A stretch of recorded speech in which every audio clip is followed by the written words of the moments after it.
Start your day with Morning Edition and wind it down with All Things Considered, only on KPBS. From global headlines to local stories, stay informed, inspired, and connected. Tune in daily or listen anytime at kpbs.org.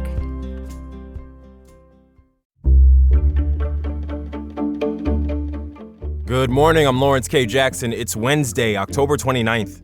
The San Diego City Council votes to increase water and sewer rates. More on that next, but first, the headlines.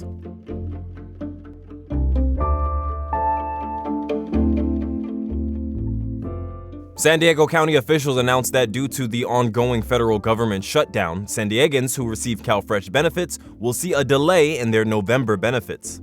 This will happen even if a deal is struck in Washington this week. It will impact more than 395,000 San Diegans. As a result of this, local nonprofits and food banks expect to shoulder much of the burden. Information on local food resources can be accessed through the 211 San Diego webpage or by calling 211 San Diego. In more shutdown-related news, San Diego Fleet Week is ready to officially set sail next week. But citing the ongoing government shutdown, the San Diego Fleet Week Foundation just announced the cancellation of several key events. The event scheduled for Monday at Broadway Pier has already been canceled. The cancellation comes after the Marines, Navy, and Coast Guard advised that due to the shutdown, the armed forces would not be able to provide the equipment and ship necessary to support the event. Other canceled events include student STEM days, a community breakfast aboard the USS Midway Museum, and the Veterans and Military Boat Parade. There are still multiple events being held, which we'll tell you about at the end of the week. And now, on to some SDSU sports news. First up is SDSU's football team, which is now bowl eligible for the first time since 2022. This comes after the team's third shutout of the season. It's the first time in its Division I history that the team has shut out 3 teams in the same year. And as we transition over to Aztec baseball, a familiar face has returned. Former 2019 World Series MVP Steven Strasburg is returning to SDSU as the special assistant to the team's head coach. Announced Monday, Strasburg will lend his support to all aspects of the baseball program, including fundraising, special events, and alumni and donor relations, while also offering assistance in pitching development. From KPBS, you're listening to San Diego News Now. Stay with me for more of the local news you need.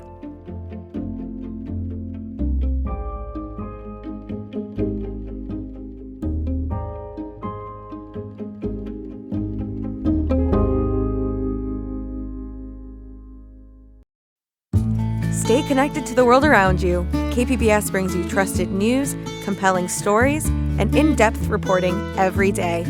Wherever life takes you, KPBS is here, on the radio, online, and on the go. Discover more at kpbs.org.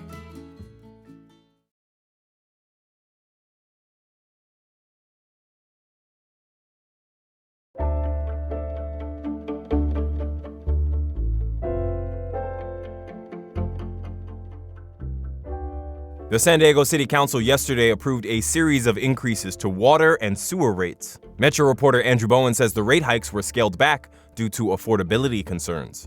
San Diego has made big investments in water quality and reliability in recent years, but rising energy and labor costs have made that infrastructure much more expensive. The city's Public Utilities Department had proposed 4 years of water rate increases, totaling almost 63%.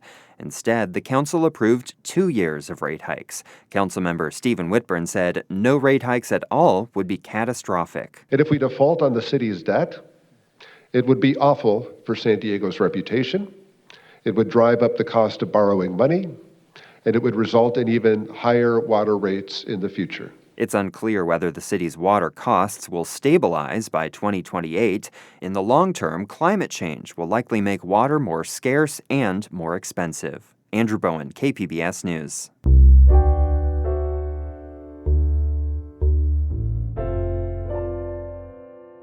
It's been 3 months since the city of San Diego started clearing homeless encampments near downtown freeways. An agreement with the Caltrans allows city crews to go onto state property. As of this week, the city says crews have cleaned up 184 encampments, and outreach workers have connected 43 people to shelter and 37 people to other services. San Diego Mayor Todd Gloria says city staff are able to make frequent offers of help. For those who say no, we're right back the next day to repeat that conversation again. Over time, what you find is that people either accept the services or they move on. Either way, the encampment is addressed and we get the result that we want, which is to reduce the unsafe camping situations along our high-speed freeways. San Diego's agreement with Caltrans lasts for 1 year.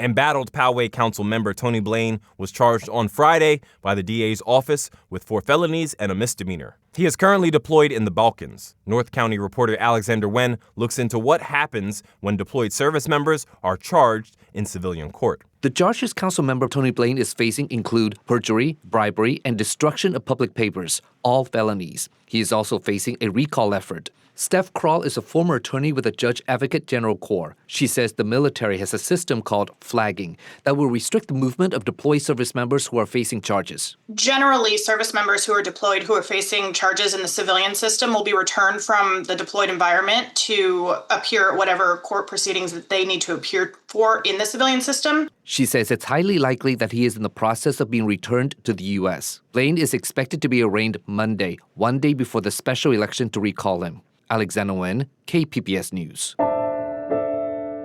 UC San Diego researchers have shown that some satellite communications are beamed to Earth unencrypted. SciTech reporter Thomas Fudge says the organizations that sent them responded by fixing the problem. Professors at UCSD set out to study the signals received by a satellite dish on the roof of the computer science building. They thought they'd analyze the methods of encryption, how they turn messages into code that were used in satellite traffic. What they found was much more surprising. Aaron Schulman, a professor of computer science and engineering, said a lot of the messages weren't encrypted at all. And we realized very quickly we had to change the course of our project. Our scientific goal was to make sure encryption was used well, and now we're like, wait, there was no encryption. So we actually had to go in and analyze that traffic we saw unencrypted and just figure out who this is and report to them so they can get it turned off. They intercepted phone calls, texts, sensitive corporate communications, and even some unencrypted signals from U.S. Navy ships. Schulman says the good news is when they contacted the senders, the problem was addressed. Some fixed within 24 hours. Some took a few weeks, but indeed they realized this was very real very quickly, and this is ultra-sensitive traffic. The campus satellite dish was nothing fancy. You could buy the same one off the shelf for less than $1,000. Thomas Fudge, KPBS News.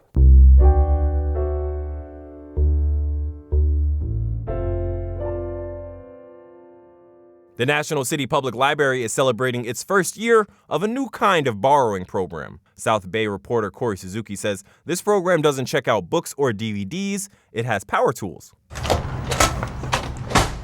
When you walk through the doors, the National City Public Library is everything you'd expect.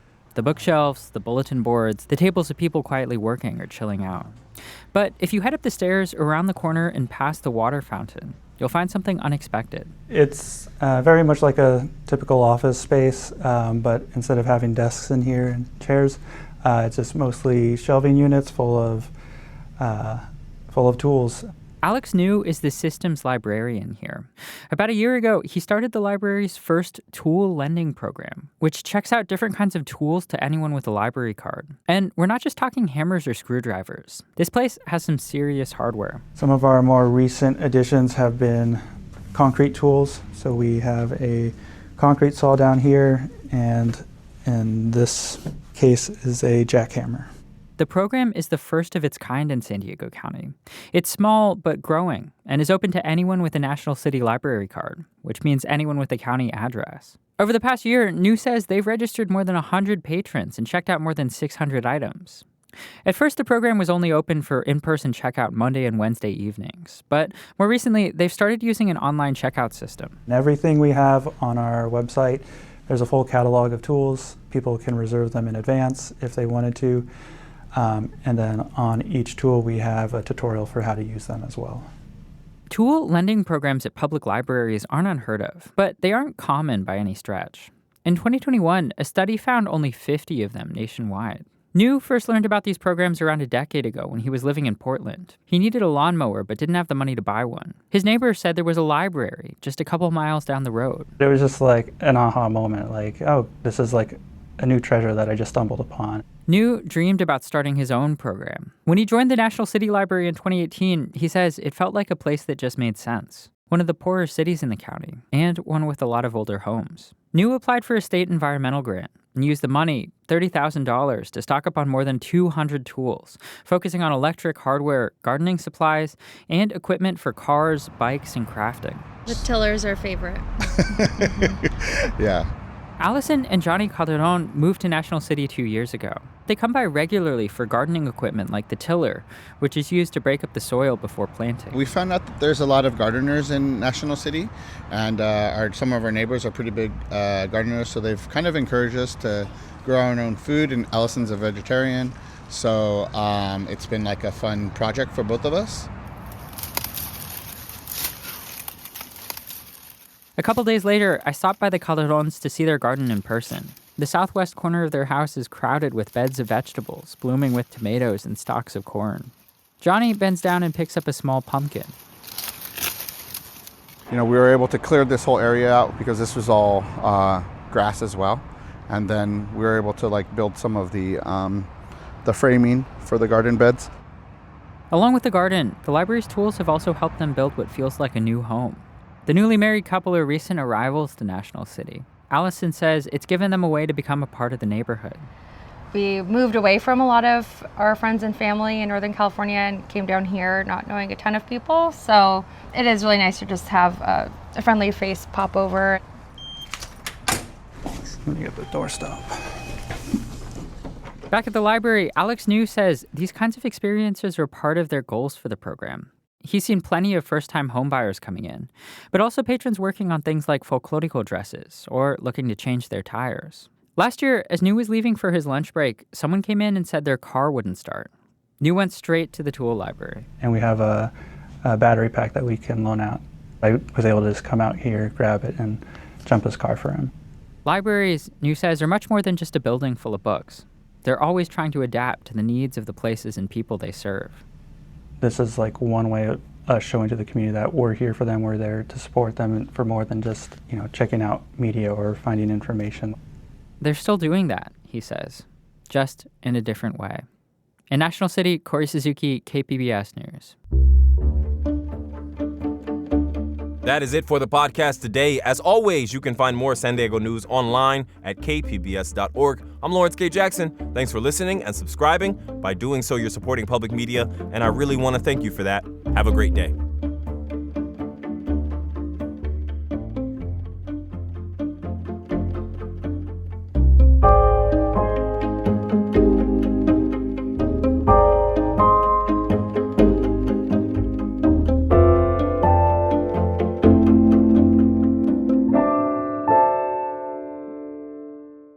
The Cartober fundraising drive is on. Help give back this month by donating your used car, truck, RV, or boat to KPBS. Donating is easy and it's tax deductible. Learn more by visiting us at kpbs.org/car.